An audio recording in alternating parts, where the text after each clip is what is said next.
할렐루야, 사랑하는 성도 여러분, 반갑습니다. 11월 25일 매일의 묵상 삶의 변화. 자, 오늘부터는 로마서 말씀을 함께 읽고 묵상하도록 하겠습니다. 자, 오늘 1장부터 3장까지 말씀을 읽으시겠고, 또 다음 주까지 계속해서 이어서 로마서 말씀을 읽도록 하겠습니다.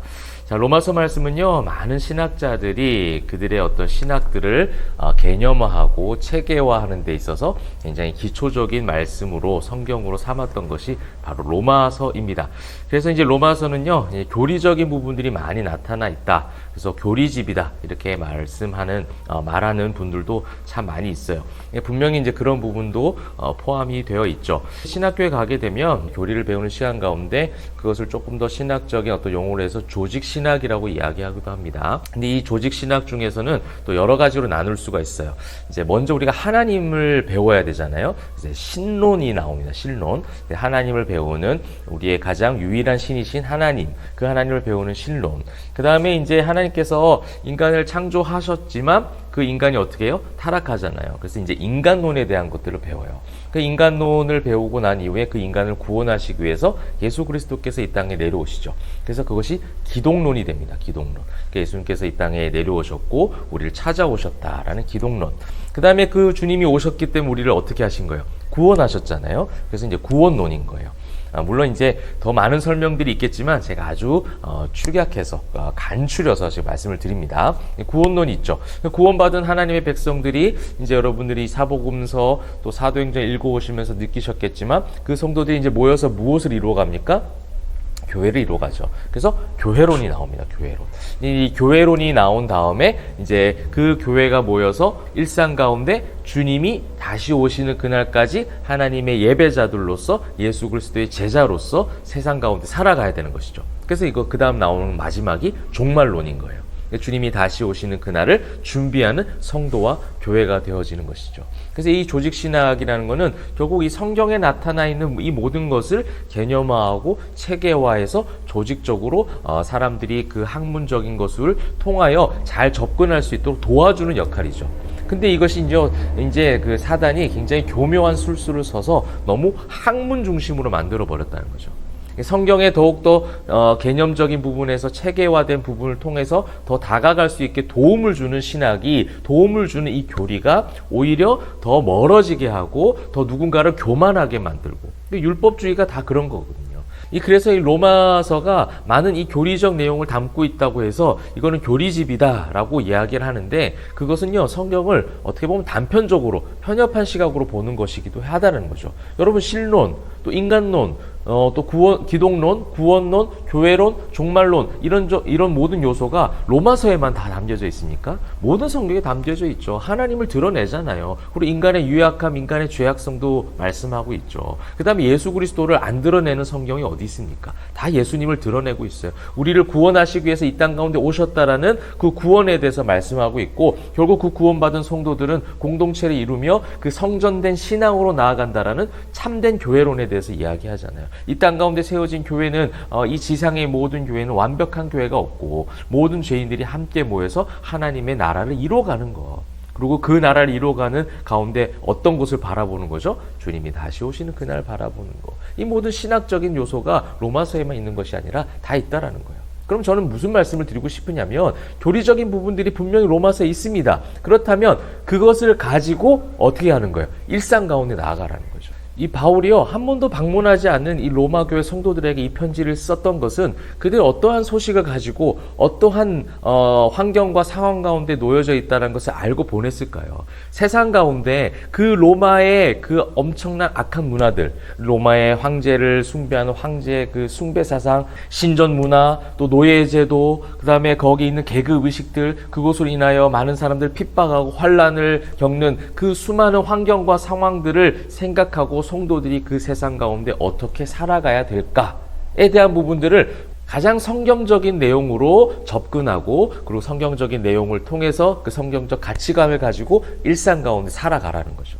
그러니까 교리가 만들어진 이유, 이 어려워 보이는 신론부터 종말론까지 이 조직 신학, 이 모든 것들이 만들어진 것은 인간의 지식을 자랑하려고 만들어진 것도 아니고요. 결국은 성경적 개념을 가지고 세상 가운데 나아가라는 거죠.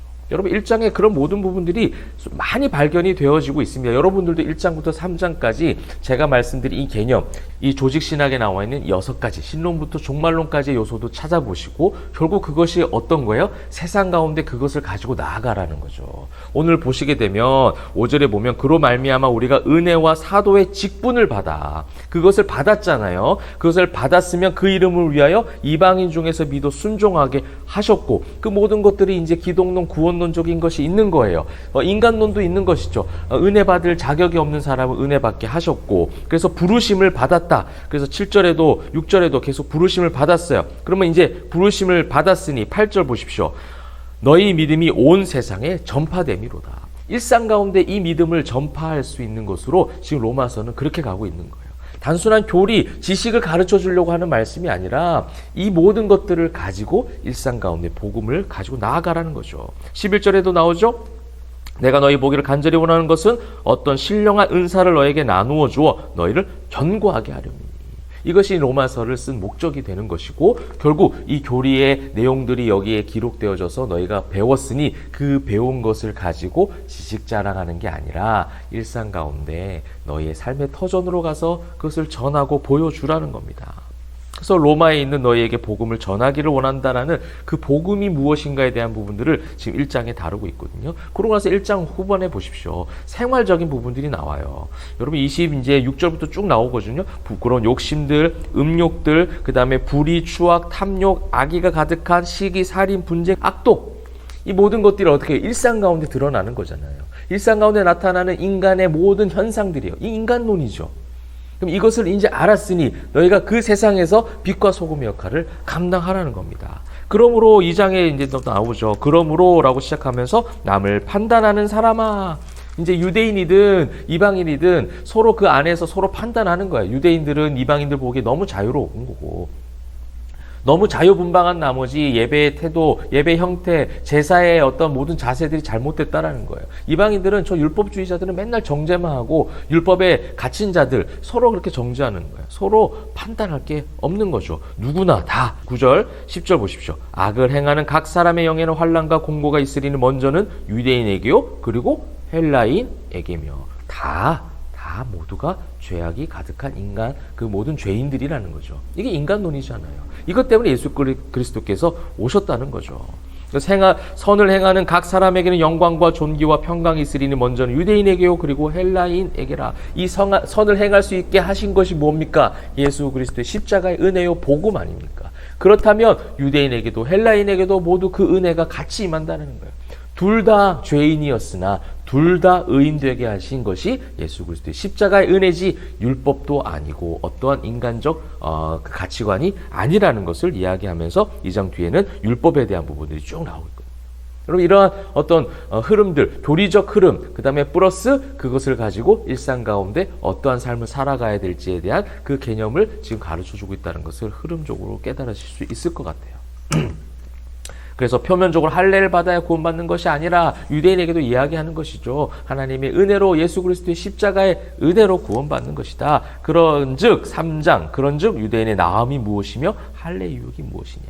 은혜로 말미암는다는 거죠. 다 의인은 하나도 없고 전부 다 죄인이라는 이 3장의 유명한 말씀이 나오잖아요. 그래서 모든 것이 다 치우쳐서 악을 행하게 하는 그 율법주의, 그 모든 것들이 어떻게 해요? 23절, 모든 사람이 죄를 범하였고 하나님 영광에 이르지 못하는 거죠. 이거 인간론이에요. 그리스도 예수 안에 있는 속량으로 말미암아, 이것이 이제 기독론, 구원론이 나오고 있잖아요. 하나님의 은혜로 값없이 의롭다 하심을 얻은 자가 되었다라는 이 구원론적인 의미. 그래서 이 의롭다 하심을 가지고 율법의 행위에 있지 않고 믿음으로 살아가라는 거예요. 그것이 로마서가 주는 말씀이라는 거예요. 이것이 단순한 교리의 어떤 국한된 학문적 그런 어떤 가르침만 주려고 하는 것이 아니라, 그것도 있습니다. 그것도 무시하려고 하는 것이 아니에요. 로마서를 통해서 그걸 배워야죠. 근데 배웠으면 일상의 삶으로 여러분 나아가십시오. 여러분이 예수님을 믿었다면 그 믿음을 가지고 회사로, 가정으로, 직장으로, 학교로 그렇게 나아가셔야 됩니다. 그 속에서 시기와 분쟁과 갈등과 모든 악의가 가득한 그 속에서 여러분들이, 저와 여러분이 빛과 소금의 역할, 그 모든 빛을 이룬 곳에 빛을 드러내야 되고 맛을 이룬 곳에 맛을 내는 역할들을 하라는 거죠. 그래서 로마서는 어떻게 보면 굉장히 실제적 적용을 다루고 있는 것이지 학문적 요소만을 강조하는 것이 아니라는 겁니다. 이제 여러분 다음 주 월요일부터도 로마서에 대한 말씀들을 계속 그런 흐름 속에서 보시게 될 거예요. 교리적인 측면도 많이 배우시고요. 그것을 가지고 어떻게 해요? 세상 가운데, 일상 가운데 나아갈 수 있는 힘을 얻는 그런 로마서에 있는 시간이 되면 좋겠습니다. 믿음으로 말미암아 의롭게 하신 그 하나님을 찬양하며 이번 주말도 잘 마무리하시고 내일 주일 예배도 은혜가 충만하시기를, 성령 충만하시기를 주님의 이름으로 축복합니다. 기도하겠습니다.